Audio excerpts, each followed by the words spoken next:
Ok, entonces, programa, vayan a ver el documento si es que no lo vieron todavía.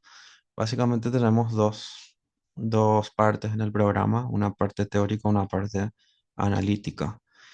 Em, Son muchísimos temas, vamos a intentar mm, no, bueno, no, vamos a intentar cubrir todo lo posible, ¿verdad? No va a ser posible probablemente cubrir todos los temas porque tenemos muy poco tiempo. Realmente es un programa que se puede desarrollar o que se tendría que desarrollar a lo largo de todo un año incluso. Entonces, bueno, metodología, pueden leerla, realmente no tenemos tiempo para detenernos sobre esto. La primera clase es teórica, eso sí, a partir de la siguiente clase, es decir, el miércoles. Les voy a pedir probablemente que traigan papel pentagramado y lápiz para empezar a trabajar con eso, ¿verdad? Entonces es una metodología teórico-práctica. Bueno, vamos a empezar con esta parte de introducción, ¿verdad? Vamos a empezar con un contexto histórico, sencillamente para entrar en calor, digamos. Entonces, ¿quién fue Schenker? Porque el análisis lineal se origina con Schenker, ¿verdad? De hecho, el nombre más común es análisis schenkeriano, no análisis lineal. Pero yo prefiero análisis lineal simplemente para despersonalizar un poco el asunto. Además, porque bajo esta perspectiva trabajaron muchísimas personas, no solamente Schenker, aunque haya sido el padre, el fundador. Entonces, bueno, Schenker fue un teórico de la música, probablemente el más importante de la historia, junto a Jean-Philippe Rameau. Em, Él vivió a finales del siglo XIX hasta 1935. Él nació en el Imperio Austrohúngaro y desarrolló su carrera principalmente en Viena. Entonces, bueno, en un ambiente cultural muy vivo, digamos, muy activo. Probablemente Viena era la capital cultural, intelectual en su tiempo. Entonces, bueno, él nació en lo que hoy es Ucrania, pero desarrolló su carrera en Viena. Ahí estudió en el Conservatorio de Viena bajo Anton Bruckner. Em, Él estudió también Derecho, pero bueno, empezó a desarrollar su carrera primeramente como un crítico musical, como un profesor de piano, director de orquesta, compositor incluso. Se dice que a Brahms le gustaron sus composiciones. Entró en el círculo, digamos, de Brahms, que es un círculo del romanticismo del ala conservadora, digamos. Entonces, bueno, Schenker también es una persona con esa ideología un tanto conservadora dentro de lo que es el romanticismo, ¿verdad? Em, entonces, bueno, él empezó a desarrollar su teoría de la música como respuesta a lo que él consideraba la mala teoría de su tiempo, digamos que es representada principalmente por Hugo Riemann. Entonces, bueno, él veía justamente que la decadencia musical del atonalismo y tal de las vanguardias se debía precisamente a una falta de comprensión de la música de los grandes maestros, precisamente por esa mala teoría, ¿verdad? Entonces él intentó remediar este asunto escribiendo libros de teoría, su tratado de armonía, sus libros de contrapunto y después ya sus análisis más teóricos, donde desarrolló realmente su perspectiva analítica. Entonces, bueno, murió en 1935. Inicialmente su trabajo no recibió la atención que merecía. Posteriormente floreció, digamos, la teoría schenkeriana en Estados Unidos y llegó a su mayor punto de expansión a comienzos de este siglo. Actualmente parece que está en decadencia, pero bueno, todavía es una perspectiva, un enfoque que vale la pena tener en cuenta. Es realmente ineludible construir hoy una teoría de la música al margen de Schenker, sin entrar en debate incluso con esta teoría. Entonces, bueno, es ineludible. Y bueno, Schenker es el que está ahí a la izquierda. A la derecha está sencillamente una fotografía, creo, pintada de cómo era la Viena en su época. Entonces, bueno, vamos a ver qué es el análisis lineal. Les cuento esto simplemente para que tengan algo, ¿verdad? De partida. No, no espero que entiendan 100% esto, pero espero que se les quede en la cabeza y luego posteriormente vayan conectando los puntos, ¿verdad? Entonces, bueno, dice, esta es una definición adaptada de una que da Alan Forte. El análisis schenkeriano es un enfoque para el estudio de la música que enfatiza la contribución de las configuraciones horizontales a gran escala a la forma y estructura musicales y que relega la sucesión acórdica local, las disminuciones y otros componentes musicales de menor escala a una categoría secundaria. Entonces, bueno, ya posteriormente vamos a ver exactamente qué es una configuración horizontal a gran escala. Vamos a ver se llama URSATS principalmente. Vamos a ver qué es estructura musical, qué son los diferentes niveles estructurales en una obra, ¿verdad?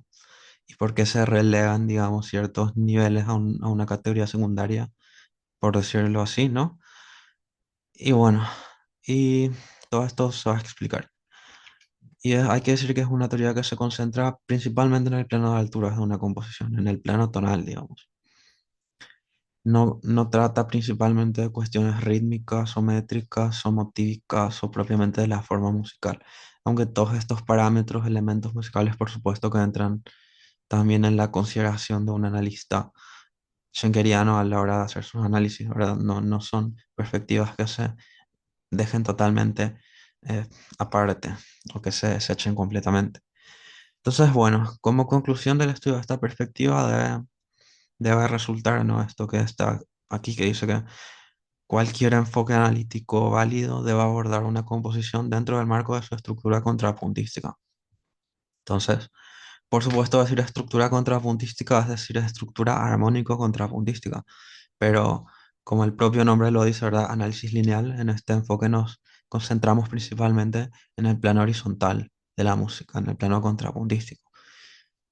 Em, es decir, es un tipo de análisis que se concentra en el plano tonal, digamos, pero que no se concentra tanto como otras teorías en el aspecto vertical, que es el aspecto armónico, ¿no? Se entiende así corrientemente. Entonces, bueno, es una teoría que compite en ese sentido con otras teorías como el análisis armónico tradicional o en el análisis funcional de Riemann, por ejemplo, o la teoría de Ramón, ¿no? La teoría de los grados. Em, entonces, bueno, eso es una perspectiva general del análisis lineal. Em, Vamos a empezar, ¿no? Este es un curso de teoría y análisis de la música. Entonces, ¿cuál es primeramente la relación entre la teoría y el análisis? Bueno, hay que decir que son dos perspectivas que están entrelazadas, ¿verdad? Pero la perspectiva teórica es, digamos, la perspectiva más general, ¿no? Y el análisis se concentra en obras particulares. Entonces, bueno, esta es una cita del libro de Cadwallader, Analysis of Tonal Music, ¿no? Dice que un análisis de una obra en particular puede esclarecer principios teóricos generales, ¿verdad? Entonces, en ese sentido, al estudiar una obra podemos empezar a teorizar sobre, en general, qué significa la tonalidad, ¿verdad? Ese es el aspecto teórico. Entonces, el análisis lineal se puede entender como una teoría que explica la tonalidad en general. Es una teoría sobre la tonalidad. Pero también es una teoría que se puede aplicar a obras específicas. Eso es precisamente el aspecto analítico. Entonces, dice ahí, sin embargo, el enfoque también puede ser principalmente analítico, abordando los aspectos individuales de una composición relacionados con la coherencia musical, una preocupación fundamental para Schenker.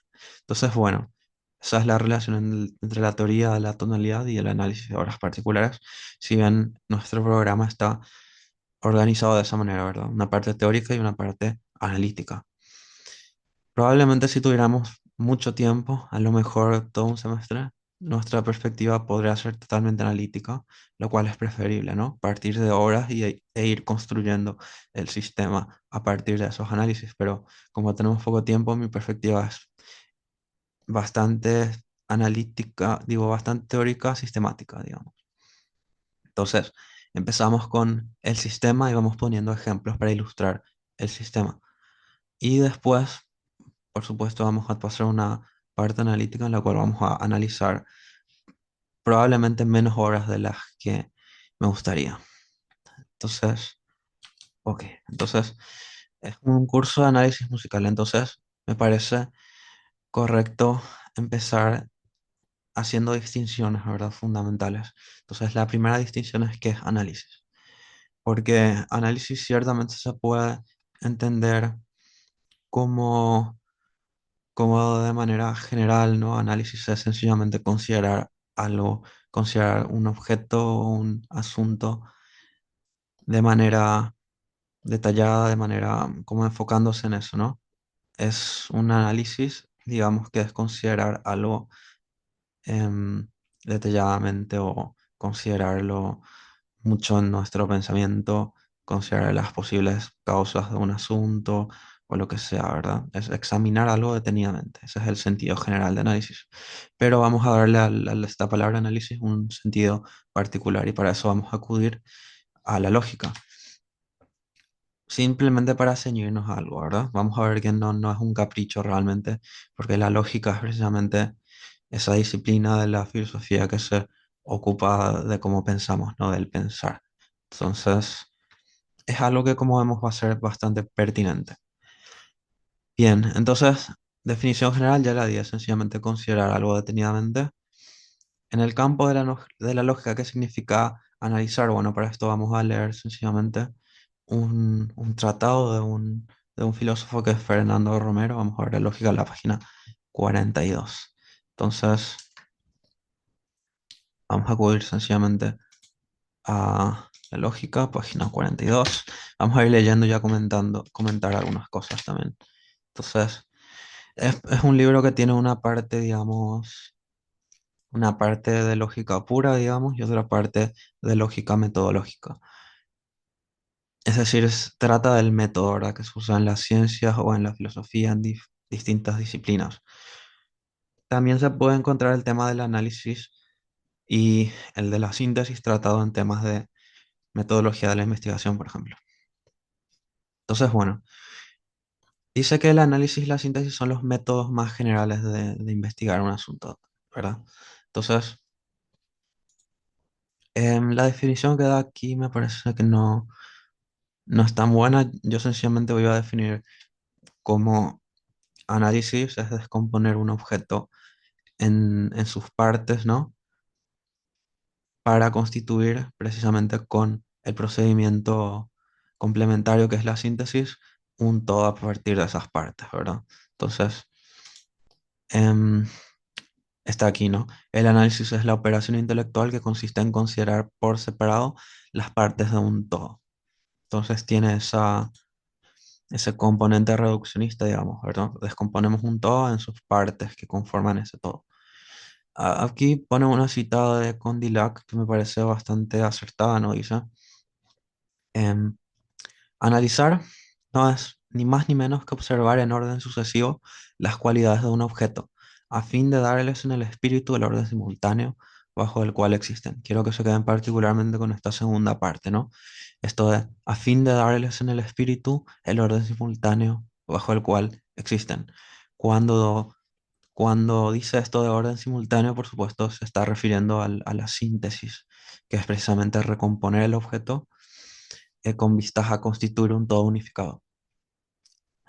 Por supuesto, aquí Romero está diciendo que basta con analizar un objeto para que éste se nos presente, digamos, ya como ese todo unificado, ¿no? Vamos a ver si puedo leer un poco sobre eso.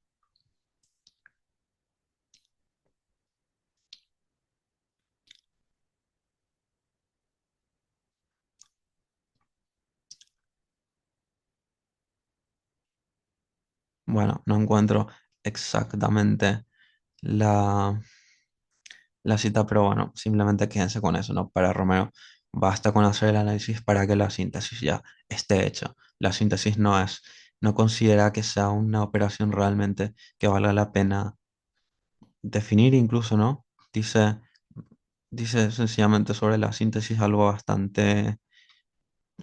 bastante sucinto, ¿no? Dice, desde el punto de vista que se ha adoptado, la síntesis no es propiamente un método, sino una mera instancia de conocimiento. Se limita a ser una inspección de conjunto del objeto sometido antes al análisis, en el cual se tienen en cuenta las claridades allegadas analíticamente.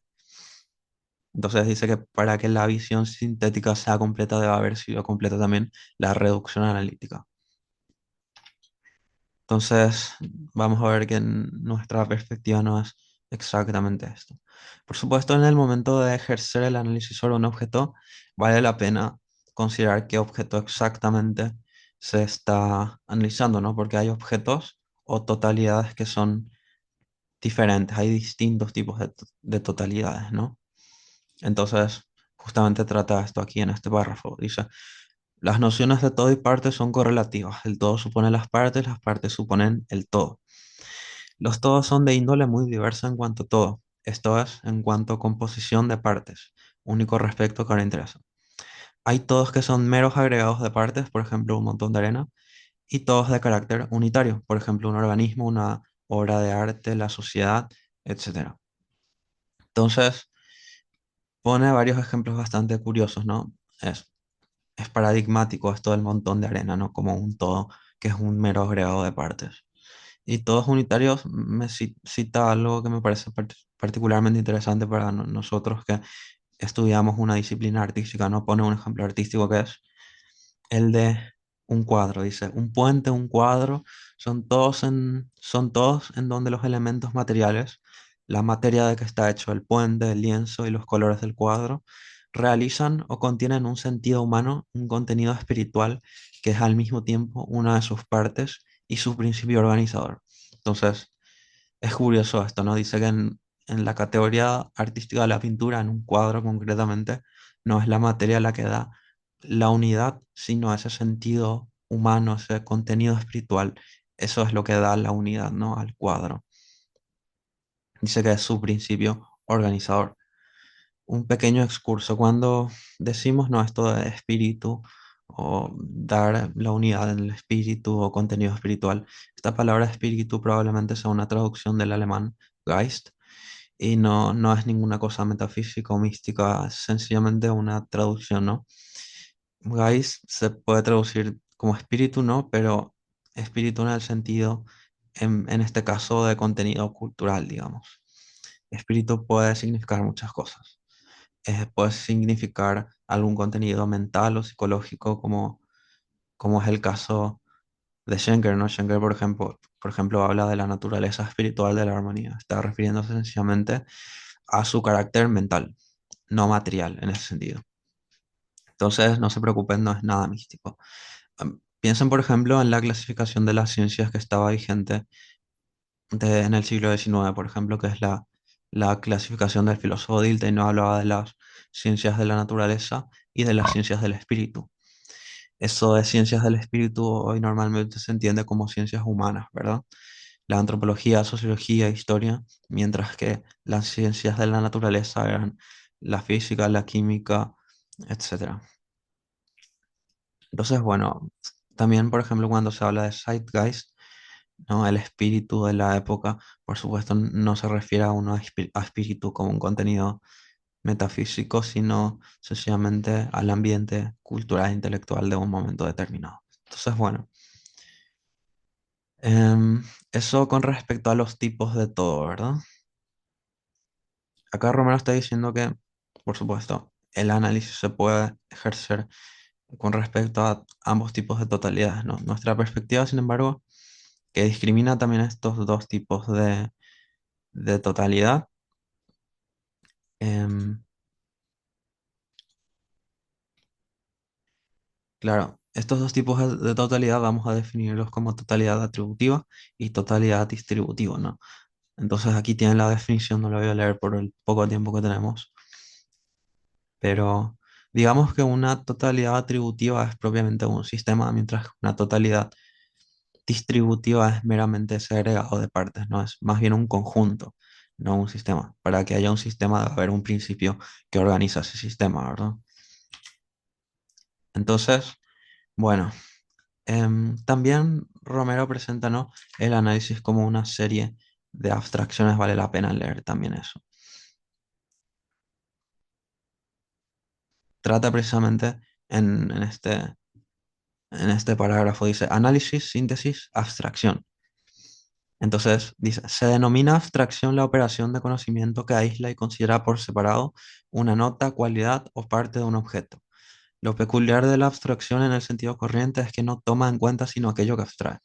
Entonces, probablemente todos recuerdan los ejemplos de geometría, por ejemplo, de abstracción, ¿no? Considerar un objeto y quedarse solamente con el espacio que ocupa ese cuerpo para llegar a la idea de volumen, por ejemplo, o de superficie.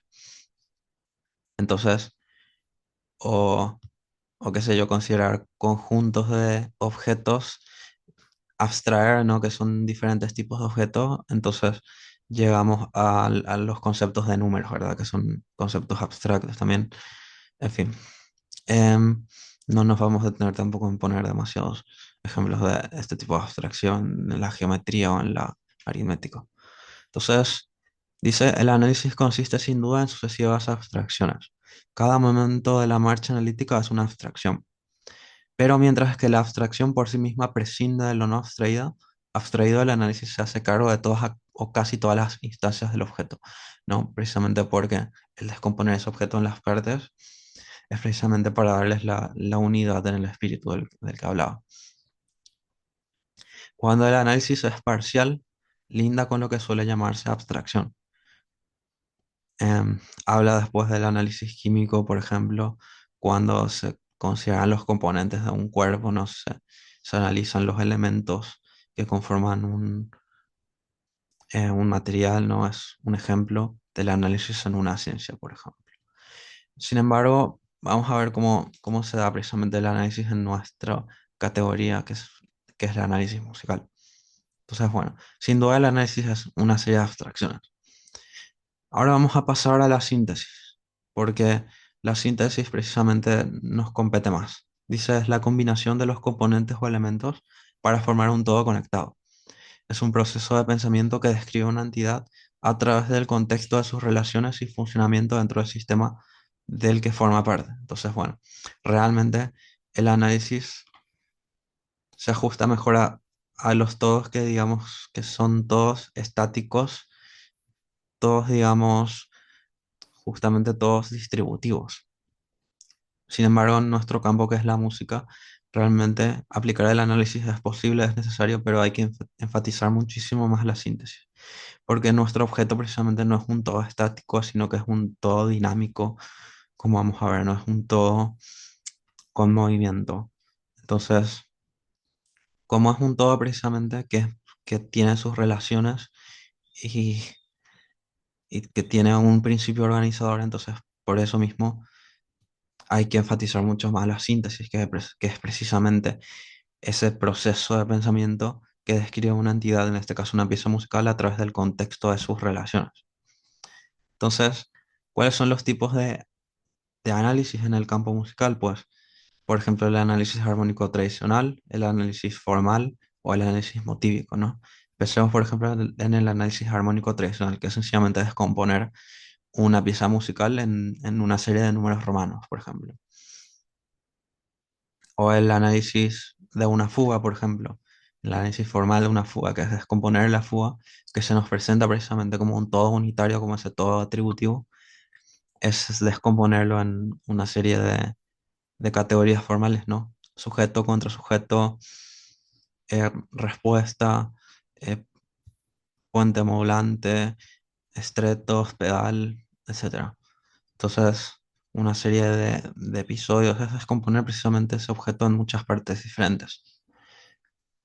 Ahora, como es el todo se nos presenta precisamente como un todo atributivo, como un todo unitario, realmente estos tipos de análisis no, digamos que no cumplen con su cometido, no cumplen con eso que decía Romero, ¿no? De darles la unidad en el espíritu, precisamente porque es descomponerlo, pero ese descomponer no nos da exactamente la recomposición de esas partes.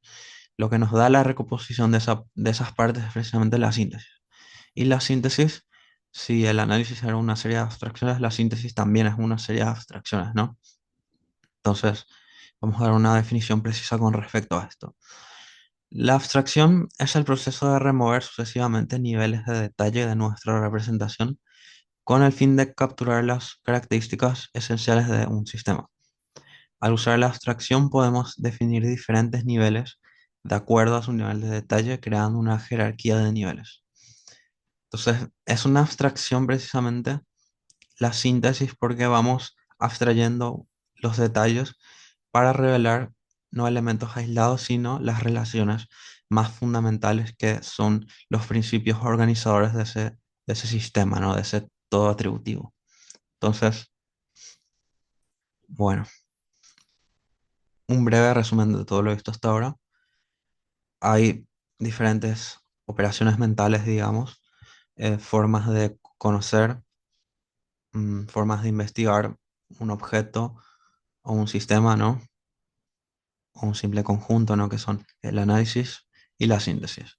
Ambos procedimientos utilizan también la abstracción, ¿no? Que es otra operación mental. Aunque lo utilizan de manera distinta, ¿verdad? La abstracción en el análisis es abstraer una parte sin considerar las demás, ¿no? Aunque en el análisis se hacen, ¿verdad? Esa serie de abstracciones por medio de precisamente considerar, descomponer ese objeto en sus partes. Y en la síntesis también tenemos una serie de abstracciones, pero para revelar las relaciones más generales. Em, el análisis es el descomponer precisamente, síntesis es recomponer. Para el objeto que nos compete, ¿no? Que es la música, realmente es necesario el análisis, es necesario hacer análisis formales, análisis armónicos, funcionales, etcétera, pero es más importante recomponer todo esto en el todo orgánico que se nos presenta, ¿no? En la audición precisamente. En esta audición estructural que es una audición.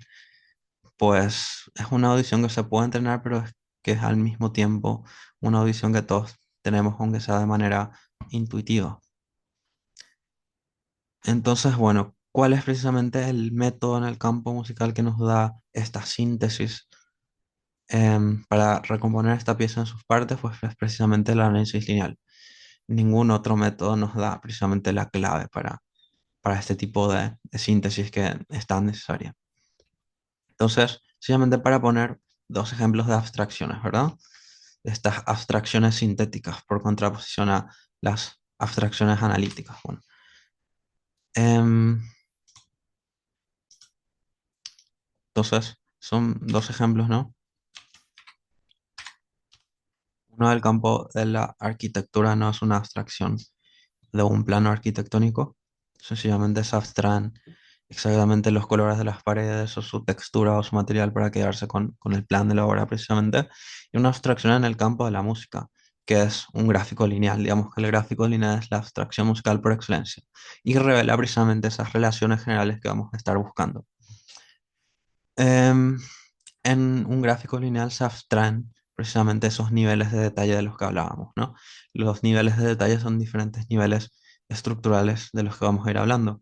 Se abstraen también, por ejemplo, ritmos, se abstraen timbres, se abstraen duraciones particulares, duraciones rítmicas, ¿no? Aunque hay notación rítmica, esta tiene un significado especial, como vamos a ver. Se abstrae de todo, ¿no? Nos quedamos simplemente con las alturas o más precisamente con los tonos. La partitura musical sin duda es una abstracción de ella misma, ¿no? Porque una partitura no representa totalmente ese volumen tridimensional que es la música. Pero bueno, la abstracción por excelencia, digamos, es el gráfico lineal. Acá en este gráfico tenemos dos niveles. Un nivel que se llama Middle Ground 3 y otro Middle Ground 2, ¿no? Entonces, bueno, después vamos a explicar exactamente qué es un gráfico lineal. Entonces, bueno, ¿qué entendemos por análisis? Ya entendimos qué es el análisis, ¿verdad? Simplemente para terminar esto voy a decir que Schenker precisamente rechazaba la palabra análisis y prefería la de síntesis, precisamente porque el análisis no recompone ese todo orgánico que Schenker tanto apreciaba, ¿no? En las obras de los grandes maestros de la música clásica. O sea, él prefería la palabra síntesis, aunque bueno, por ese sentido general de análisis es que hablamos todavía hoy de análisis schenkeriano o de análisis lineal. Entonces, bueno, ¿qué entendemos por música? Em, Porque es análisis de la música, ¿verdad? Entonces, creo que es bastante bastante útil considerar qué es la música, ¿no? Esta es, por supuesto, una pregunta de carácter filosófico que no vamos a tratar de responder desde esa perspectiva, ¿no? Porque sería demasiado amplio y terriblemente difícil. Entonces, bueno, vamos a hablar sencillamente de qué es la música desde una perspectiva de la apreciación musical. Em, Esta es algo que se me ocurrió precisamente leyendo el libro de audición estructural, que es nuestro libro de cabecera, o el segundo, digamos, después de Analysis of Tonal Music. Em, Se me ocurrió aproximarnos, ¿no?, a la música no desde un punto de vista interpretativo, aunque también fue posible, sería posible, o desde un punto de vista eso, filosófico, sino meramente desde la apreciación musical, precisamente porque el análisis lineal es un análisis, es un enfoque psicológico, como es un enfoque psicológico, ¿no?, que tiene en cuenta cómo nosotros percibimos la música. Entonces, abordarlo desde la apreciación musical me pareció útil. Entonces, estaba diciendo, ¿no?, que se me ocurrió leyendo este libro de Salzer, porque él empieza diciendo, ¿no?, antes incluso de la formación teórica más elemental, uno tiene que tener una apreciación ingenua incluso de la música, dice, ¿no? Uno tiene que apreciar la música desde un punto de vista, digamos, meramente como melómano, porque precisamente en ese proceso de estar en contacto directo con la música, escuchándola o interpretando música, uno en este contacto llega a una serie de intuiciones que son realmente útiles, ¿no?, para el análisis lineal, ¿no? Son estas intuiciones que nos van llevando por el camino correcto, ¿no? Vamos a hablar de estas intuiciones o de estos paradigmas a continuación. Entonces, bueno, desde la experiencia auditiva, ¿no?, la expresión musical se nos presenta como, como esta serie de bueno, de experiencias, vale la redundancia. Esto está basado en un libro que es el de Ratner que les compartí, ¿no? Es un libro que se llama em, La experiencia musical, se llama Sonido, Movimiento y Arrival, que sería como llegada, se está refiriendo a la cualidad direccional de la música. Entonces, bueno, uno experimenta toda esta serie de sensaciones escuchando música, ¿no? Un clima de sonido, por ejemplo, gestos sonoros, asociaciones extramusicales, como sentimientos, como diseño, ¿no?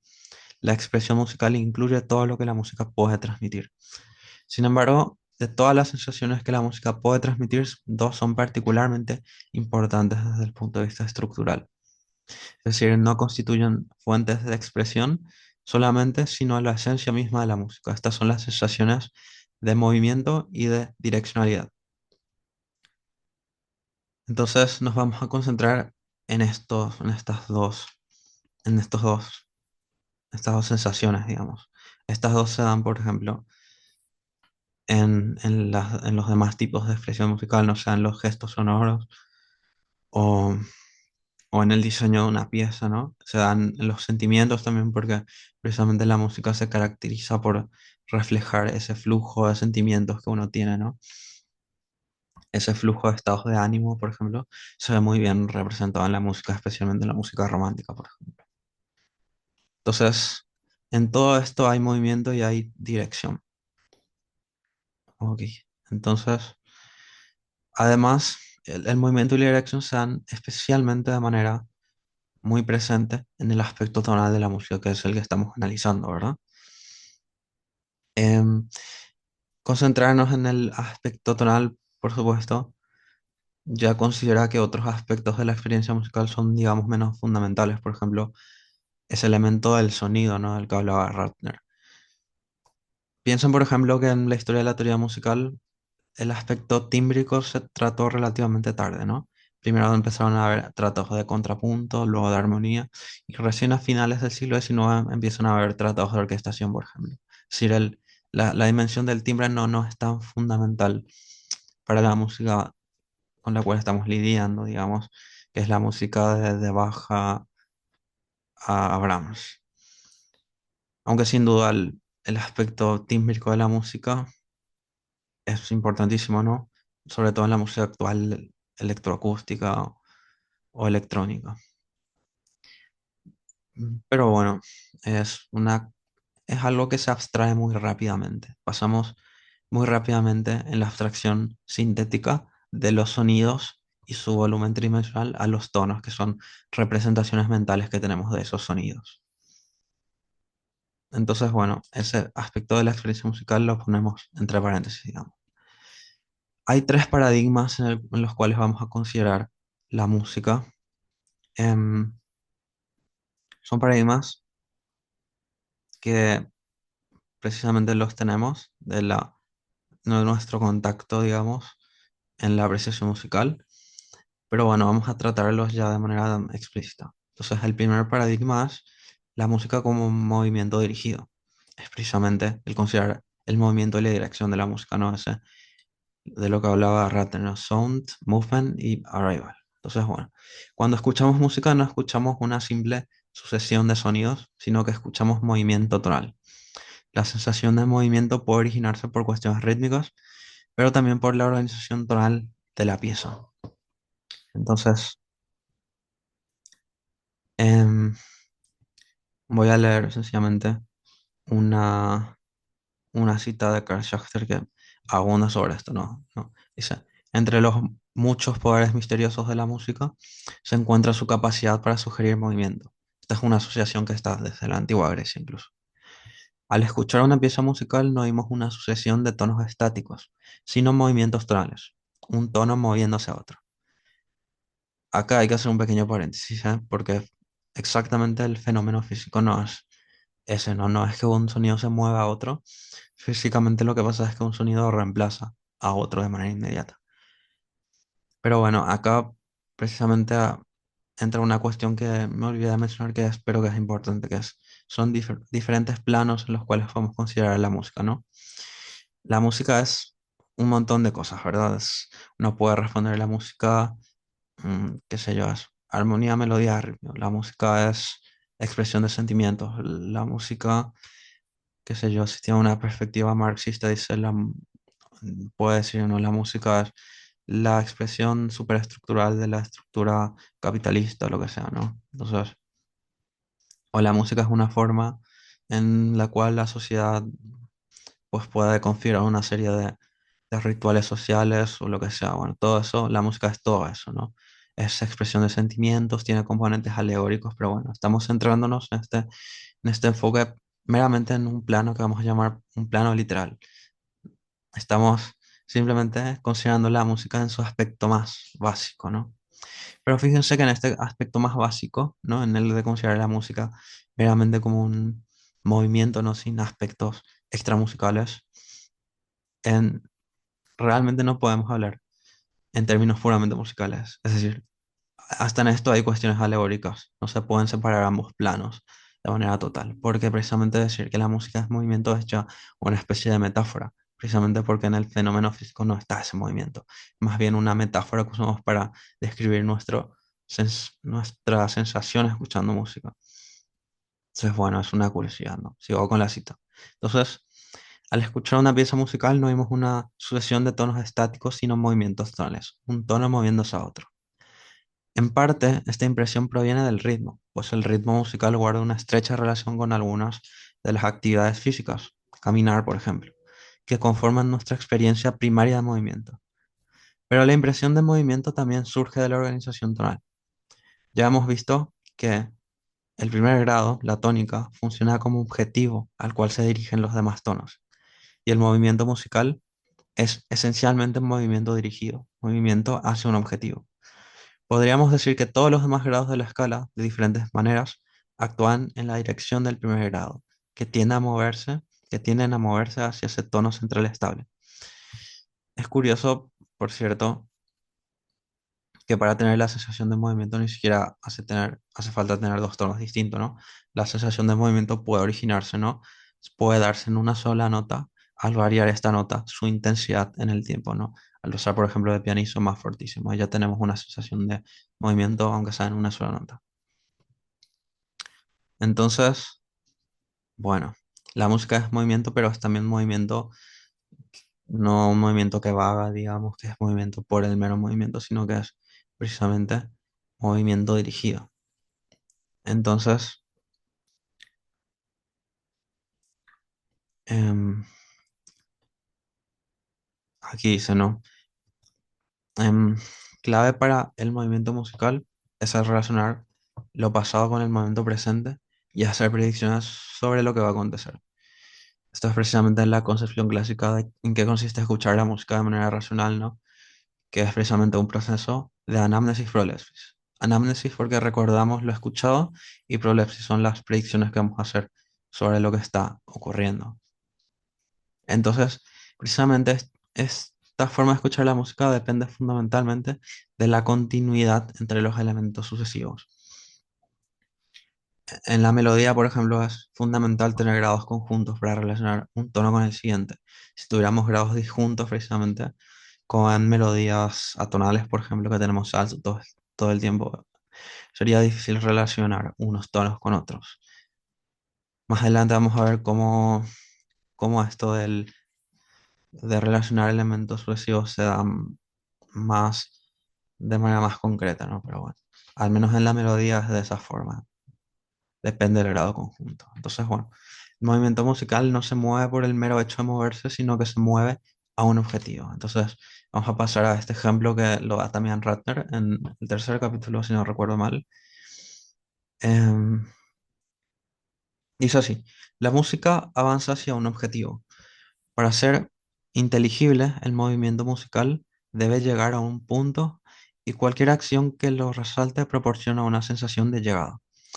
Por ejemplo, el sonido de un motor eléctrico tiene una cualidad musical particular, un tono constante y quizás incluso un timbre agradable.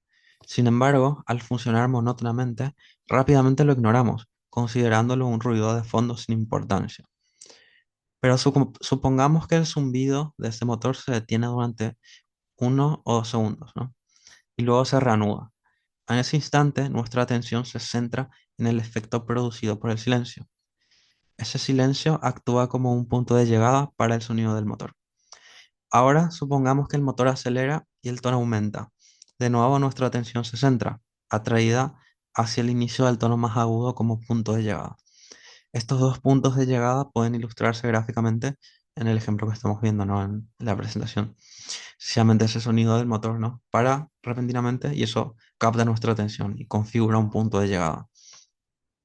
Luego, al aumentar el tono del motor, perdón, también llama nuestra atención como a otro punto de llegada. Entonces, bueno, vemos que en un proceso musical, entre comillas, que es este del motor, incluso en este contexto tenemos sensación de movimiento hacia un objetivo, ¿verdad? En este contexto. Entonces, esto, por supuesto, en una pieza musical se da de manera mucho más sofisticada, ¿no? Dice, en una composición los puntos de llegada forman una cadena que le da estructura a la pieza. Cada llegada, excepto por supuesto la última, es también un punto de partida, por lo que la música avanza con lo que podría llamarse un efecto de salto. La forma en que los puntos de llegada afectan el movimiento de la música depende de cuán definitivos, claros y enfáticos sean. Un punto de llegada, por ejemplo, es una cadencia, ¿no? Y hay diferentes tipos de cadencia, ¿no? Tienen diferentes tipos de conclusión, etcétera. Entonces, acá les muestro un esquema que, digamos, ilustra muy bien esto de la música como movimiento dirigido, ¿no? Es un esquema, digamos, una representación del movimiento musical que da Sergiu Celibidache, que es un director de la orquesta importantísimo, un director de orquesta del siglo pasado, que fundó una escuela, digamos, una aproximación a la dirección de orquesta y la música, que es la fenomenología musical, ¿no? Entonces, bueno, este es el diagrama que da, ¿no? La música, una pieza musical empieza en un punto cero, alcanza un punto de máxima contraposición dialéctica, digamos, un punto culminante, y finalmente vuelve al punto de partida, a este punto cero. Entonces, esto es, digamos, una forma muy abstracta, muy general de ver cómo se produce el movimiento general en una pieza, ¿verdad? Entonces, antes de dejar este paradigma, ¿no? de la música como movimiento dirigido, voy a leer una cita de Salzer que resume todo esto de manera magistral, ¿no? Dice lo siguiente. Con frecuencia oímos y leemos sobre el movimiento en la música y sobre una pieza musical como un todo orgánico. Sin embargo, estos hechos rara vez se someten a un análisis exhaustivo. Si una frase musical es, en cambio, una expresión de movimiento, es pertinente preguntarse por su significado musical y es necesario responder a estas preguntas. Para ser más específicos, ¿dónde comienza el movimiento? ¿Cuál es su objetivo? ¿Y cómo alcanza el compositor ese objetivo? Al igual que un argumento lógico o una composición literaria, una obra musical tiene una dirección. Su dirección está determinada por el objetivo mismo hacia el que se dirige. Así, el significado de las notas y los acordes y las funciones que cumplen dependen de ese objetivo y de la dirección que toma el movimiento para alcanzarlo. La música tonal de la civilización occidental consiste en movimiento, pero no en movimiento por sí mismo. Representa un movimiento con un objetivo, que desde el principio muestra una dirección hacia una meta determinada. En el camino hacia esta meta encontramos detalles y desvíos. Oímos acordes, notas y pasajes que dan forma a esos detalles y que hacen que el camino hacia el objetivo sea más interesante y enriquecedor. Pero tales acordes y tonos solo influyen indirectamente en el movimiento principal hacia la meta, que permanece intacto en su significado general. Aquí pues abordaremos los problemas de estructura y prolongación. Entonces, bueno, todo esto en cuanto al paradigma de la música, este primer paradigma de la música como movimiento dirigido. Ahora pasamos al segundo paradigma, que es la música como dialéctica entre tonos. Bueno, ahora pasamos al segundo paradigma, la música como dialéctica entre tonos. Es también un paradigma que se origina en nuestra apreciación musical, digamos. Entonces, bueno, ¿qué es la dialéctica? La dialéctica en general se refiere a un proceso en el que el progreso, el cambio o algún resultado se obtiene mediante antagonismos u otros tipos de oposición. Entonces, vamos a ver un ejemplo realmente sencillo, ¿no? De una escala musical y vamos a dar una interpretación dialéctica, digamos. Entonces, para empezar a entender cómo se da este proceso en música, podemos dar una interpretación dialéctica simple sobre algo igualmente simple, a saber, una escala mayor. En esta escala reconocemos la tónica como el principio y el fin. Esta se origina en la tónica y regresa a ella. En yuxtaposición con la tónica, el momento de reposo, se forma la escala, el momento del movimiento. Esta antítesis entre dos elementos, cada uno teniendo el efecto de reposo y de movimiento respectivamente, es la que conforma el proceso dialéctico. Haciendo un ejercicio de abstracción, podríamos considerar a esta escala como un símbolo del fluir natural de la música tonal, porque una escala así empieza en la tónica como punto de partida y concluye en la tónica como su objetivo. Podríamos decir que, melódicamente, la tónica y en menor medida los otros miembros de su tríada suponen puntos estables de reposo, al cual tienden los demás grados de la escala, que suponen el movimiento. Todo esto de manera muy simplificada. Por otro lado, de manera vertical, tendríamos la posición fundamental entre consonancias y disonancias, tan importante para el movimiento y la unidad de la música. Entonces, esto con respecto a la música como dialéctica entre tonos, vamos a ser bastante breves, ¿no? Por supuesto, la música como dialéctica entre tonos nos empuja al tercer paradigma, ¿no? Que es la música como totalidad unitaria. Fíjense que esto nos remite precisamente a la parte de la lógica, ¿no? Porque en la lógica considerábamos diferentes tipos de todo, ¿no? Y vamos a considerar que en nuestra experiencia, como en la apreciación musical, se nos presenta precisamente una apreciación musical como una totalidad unitaria. Entonces, este es un texto que lo saqué de un teórico de la música. em, se, re- Se llama John D. White, si no recuerdo mal. Entonces, bueno, el grado de unidad orgánica, dice, también está determinado por la naturaleza del contraste, precisamente la dialéctica. Una definición científica, dice, de unidad orgánica denota un estado en el que todas las partes contribuyen al todo y en el que ninguna de las partes puede existir de forma independiente. Sin embargo, para fines musicales, la unidad orgánica puede definirse como la relación vinculante entre todas las partes de una composición musical. En una repetición con una instrumentación diferente, esta unidad es claramente evidente, ya que todas las alturas, ritmos y texturas permanecen iguales. Cuando se introduce material temático completamente nuevo, la unidad puede encontrarse en la relación del nuevo material con un tempo, ritmo, estilo melódico o instrumentación previos. Presumiblemente, en una pieza musical bien elaborada, la unidad orgánica puede observarse en cualquiera de sus partes. Entonces, fíjense que la música se nos presenta como totalidad unitaria, ¿no? Entonces, aquí podemos precisamente unir nuestra experiencia con la música con el tipo de análisis o más bien de síntesis que debemos aplicar precisamente a esa misma música. Porque ambas cosas, el enfoque del análisis y nuestra percepción, justamente el punto es que deben estar precisamente, deben ir de la mano, digamos. Ambas tienen que apuntar a lo mismo. No puede ser que nuestra manera de analizar la música entre en contradicción con la manera en la cual escuchamos la música, ¿no? Eso es algo que debe quedar claro y es que es fundamental. Entonces, bueno, por supuesto, tradicionalmente, ¿no? Un todo atributivo o una totalidad unitaria se ha entendido tradicionalmente como la relación entre las diferentes estructuras tonales con respecto a una tónica. Es decir, la unidad de la música es precisamente la unidad de la tonalidad. La unidad de una pieza es eso, no es la tonalidad. La tonalidad, vamos a definirla de manera breve, ¿no?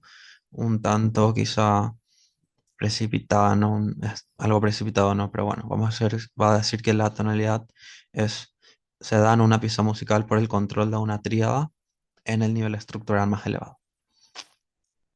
Entonces, bueno, esto también obedece al paradigma de la tensión-reposo, ¿no? En el cual la tónica asume la función de reposo y sirve como punto de partida y punto de llegada de todos los procesos tonales. El establecer estos puntos genera la sensación de completitud, el relacionar el inicio y el final de un movimiento. Entonces, podríamos no volver a esto de chilidad que nos dice que el final está en el principio.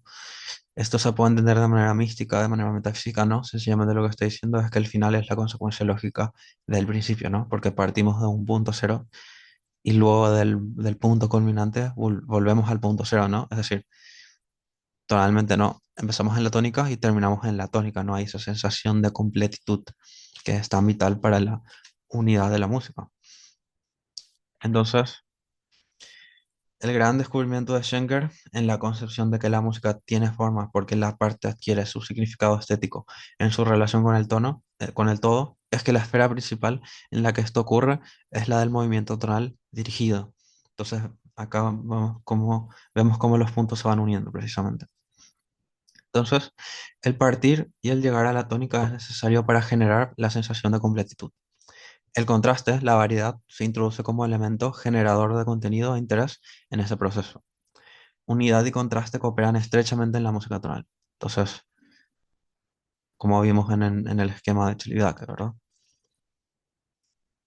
Entonces, vemos cómo estos tres paradigmas, el movimiento dirigido, la dialéctica entre tonos, colaboran precisamente para concebir la música como una totalidad unitaria. Entonces, voy a terminar con esta cita que creo que resume también muy bien todo. Un análisis del proceso tonal parece sugerir que el ingrediente indispensable en la música es el movimiento expresado mediante tonos en el tiempo. No es posible crear una experiencia musical con un solo elemento. Dos o más elementos deben interactuar o producir algún tipo de cambio o movimiento para que la música sea posible. El movimiento, el cambio, el progreso pueden manifestarse musicalmente de muchas maneras, pero esto generalmente consiste en establecer un punto, alejarse de él y regresar. No, esta sensación de completitud al final. En la organización tonal de una pieza, entonces, interactúan dos principios estéticos básicos, el de la unidad y el de la variedad, el contraste. Entonces, bueno, para terminar esta sección, ¿no? de la música como una totalidad atributiva, voy a leer esta cita, es de Lessing, para ver precisamente que esta concepción no es algo ahistórico, no es algo que nosotros vamos a imponer en las piezas que analicemos, sino que es algo que estaba en el ambiente intelectual de los grandes compositores clásicos, ¿no? Dice, sin coherencia, sin la conexión más íntima de cada una de sus partes, incluso la música mejor intencionada no es más que un montón de arena, incapaz de dejar huella. Solo la coherencia la transforma en mármol que inmortaliza la mano del artista. Entonces, llama, ¿no? poderosamente la atención que usa el mismo ejemplo, ¿no? que veíamos en el libro de lógica de Romero, ¿no?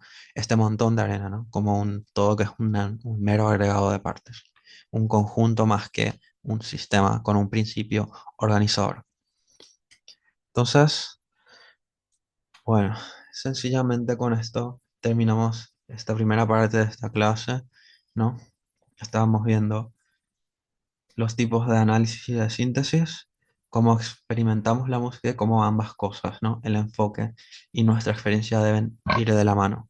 Entonces, para ver cómo todo esto funciona, vamos a ver un ejemplo sencillamente em, simple, valga la redundancia, ¿no? Em, tenemos sencillamente un elemento musical, ¿no? Que es una tríada, ¿no? Ahora bien, esta tríada, bueno, em, forzando un poco, ¿no? La perspectiva, podríamos decir que la tríada en sí es algo que, bueno, se encuentra en un nivel estructural, digamos, ya sucesivo, ¿no? Que antes, previamente, tendríamos simplemente el tono de do, ¿no? Y mi y sol, que son la tercera y la quinta, son sencillamente los armónicos del sonido, ¿no? Pero eso sería retrotraernos demasiado, creo yo. Entonces tenemos este elemento musical, una simple tríada. Esta tríada ya tenemos completitud, no tenemos unidad, ¿no? Que es la tríada que se compone de sus elementos, la fundamental, la quinta y la tercera. Pero a este elemento musical, por supuesto, le falta dirección, ¿no? Le falta movimiento. Entonces, si arpegiamos los elementos de esa tríada, ¿no? Como vemos en la segunda etapa, sol, mi, do. Entonces, aquí precisamente ya tenemos un inicio y un final. Tenemos dirección, ¿no? Que es el ir de la quinta a la fundamental, ¿no? Podríamos verlo también en términos de los armónicos, ¿no? Como que el armónico número, número 3, no, sí, el armónico número 3 o número 2 no recuerdo bien, quiere regresar precisamente a la fundamental de la cual se ha originado. Entonces, aquí ya tenemos completitud y tenemos dirección, pero nos falta precisamente continuidad. ¿Por qué? Precisamente por la concepción, ¿no? De la música como anámesis prolepsis. Hay que relacionar lo que escuchamos con lo que va a venir. Para relacionar tonos precisamente necesitamos que haya contigüidad, necesitamos el grado conjunto melódicamente. Entonces introducimos estas notas de paso entre el sol, el mi y el do. Entonces tenemos sol, fa, mi, re, do. Entonces acá ya tenemos completitud, dirección y continuidad. Entonces vemos como en un elemento tan sencillo que es este fragmento de escala, esta pequeña melodía, ya tenemos todas las características esenciales de la tonalidad. No tenemos completitud porque precisamente retrotrayéndonos toda esta melodía, inicialmente era sencillamente un acorde, ¿no? Es la unidad precisamente de este término vertical. Acá vemos sencillamente cómo el aspecto vertical y el horizontal en la música están estrechamente vinculados. Entonces, bueno, hay que decir que esta teoría de Schenker se enmarca, ¿no? En una corriente musical que se llama teoría musical energética, donde se encuentran otros teóricos como August Halm, por ejemplo, o Ernst Kurz, autores que escribían a comienzos del siglo pasado principalmente. Entonces, la teoría de Schenker se enmarca en la corriente de la teoría musical energética. Esta corriente se centra en las cualidades dinámicas de la música. Para estos teóricos es central el concepto de lógica musical. La lógica musical significa comprender la sucesión de eventos en una pieza como un desarrollo según propiedades que residen exclusivamente en los tonos y las fuerzas que surgen de sus combinaciones, aparte de los factores extramusicales. Entonces, digamos que el proyecto de Schenker también consiste en explicar en qué consiste esa lógica musical. Entonces, bueno, vamos a ver un primer ejemplo sumario para recapitular todo lo que vimos hasta ahora y para ver cómo funciona precisamente el análisis lineal, cómo se ajusta a nuestra experiencia, cómo funciona precisamente la síntesis como una serie de abstracciones, etcétera. Sí me parece que es necesario un poco volver a esto de la abstracción, ¿verdad? Para que quede sencillamente claro, ¿no?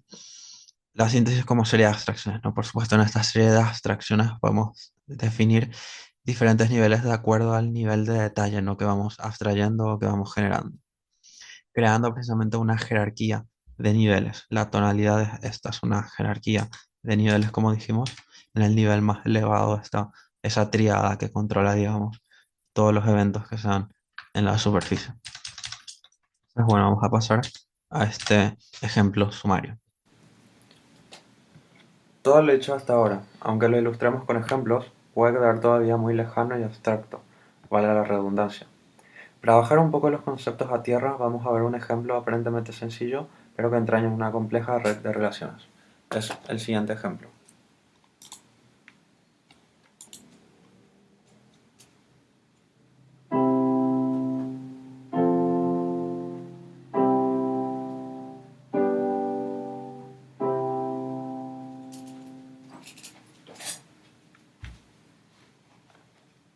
La perspectiva del análisis tradicional ya la conocemos. Es simplemente etiquetar una serie de acordes de la siguiente manera. Primero, cuarto, primero en cuarta y sexta, quinto, primero. Pero, ¿qué nos dice esto sobre la música? Prácticamente nada. Es simplemente poner una etiqueta a una estructura tonal que mide su distancia con respecto a la tónica, lo cual funciona, entre comillas, 4 de 5 veces en el análisis. Fijémonos en el antepenúltimo acorde. ¿Es este realmente un acorde de tónica en segunda inversión? El etiquetado armónico nos dice inequívocamente que sí. Tenemos las tres notas del acorde de tónica y con la quinta en el bajo tenemos la segunda inversión. Sin embargo, el oído y nuestra intuición nos dicen exactamente lo contrario. No estamos frente a un acorde de tónica, sino ante una dominante. ¿Cómo es esto posible? Bueno, esta es la diferencia entre lo que Felix Salzer llama una perspectiva analítica basada en el acorde gramatical y una centrada en el acorde significante. Esta última corresponde al análisis lineal. El análisis lineal es una aproximación psicológica a la música justamente porque toma en cuenta lo que ésta significa para nosotros. Una aproximación gramatical se diferencia de esta otra en que solamente le interesa clasificar partes sin tomar en cuenta el papel de la parte con respecto al todo. Es una perspectiva, podríamos decir, atomista. Nuestra perspectiva toma en cuenta cómo escuchamos la música, que es coherente con la organización jerárquica en distintos niveles de la música. Así, cuando escuchamos este acorde, el antepenúltimo, escuchamos un acorde de tónica. La cuarta, con respecto al bajo, forma una disonancia, lo cual hace el acorde en sí disonante. Una tónica, por supuesto, no puede ser disonante, porque es el punto de máximo reposo tonal. Por lo tanto, etiquetar al acorde como un primer grado va en contra de cómo lo escuchamos. Nuestra escucha se corresponde con la organización jerárquica de la música en distintos niveles. A saber, tenemos el acorde en cuarta y sexta, que es disonante, que es una elaboración de una progresión armónica más sencilla, la cual se muestra en el segundo nivel. La elaboración consiste, más concretamente, en una nota de paso acentuada y en una suspensión. El origen histórico del acorde, de hecho, es contrapuntístico, tal como podemos observar en la siguiente diapositiva. Es concretamente un acorde que deriva de la cuerda especial contrapunto, es una suspensión 4-3. Aquí hemos tocado un punto importante. Al mencionar su origen contrapuntístico, estamos incorporando la dimensión temporal al análisis, porque el contrapunto es precisamente la dimensión temporal de la música, la dimensión fundamental del movimiento musical. Anteriormente habíamos mencionado que el análisis tradicional funciona bien en objetos estáticos, pero no precisamente con totalidades dinámicas o en movimiento. Vemos, entonces, que nuestra forma de escuchar se corresponde con el análisis lineal.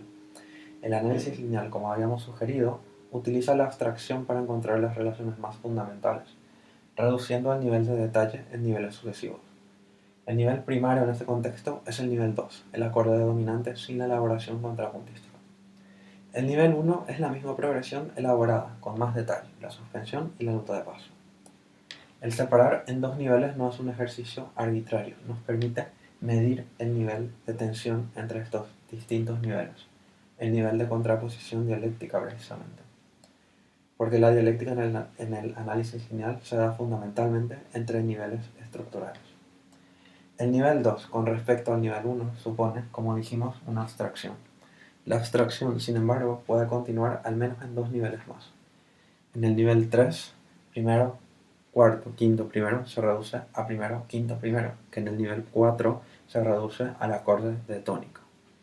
Este no es un ejercicio académico estéril ni arbitrario, aunque pueda parecer así. Y esto tiene que ver con el asunto de la unidad orgánica de la música, que como dijimos depende de relacionar las estructuras tonales con la tónica. La reducción hasta el nivel 4 nos muestra, precisamente, que la progresión en sí prolonga, a la tónica en el nivel de abstracción más elevado. La tónica funciona como punto de partida y de llegada del movimiento musical. En este caso, el movimiento es algo estático, es cierto. Y es lo que proporciona la progresión, en suma, su unidad orgánica. Cada acorde tiene su función con respecto al movimiento desde el inicio hasta el final. Cada acorde es una parte con significado respecto al todo, la prolongación de la tónica. En definitiva, conviene citar una vez más la siguiente frase que unifica magistralmente la dimensión del movimiento y de la unidad. Es una frase de Nicolás Cook. El gran descubrimiento de Schenker en la concepción de que la música tiene forma porque la parte adquiere su significado estético en su relación con el todo es que la esfera principal en la que esto ocurre es la del movimiento tonal dirigido. Entonces tendríamos en el primer nivel lo siguiente.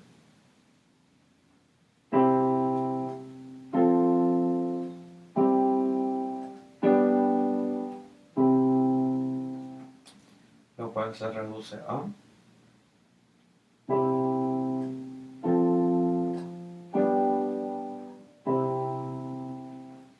lo cual se reduce a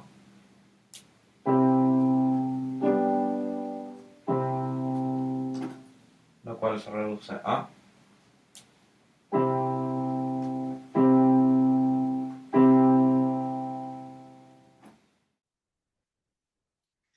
Muy bien, antes de terminar esta clase, vamos a considerar a la teoría de Schenker como teoría organicista. Al hablar de los tipos de todos, ¿verdad? Estamos hablando de todos unitarios, bueno, un todo unitario, vamos a decir orgánico.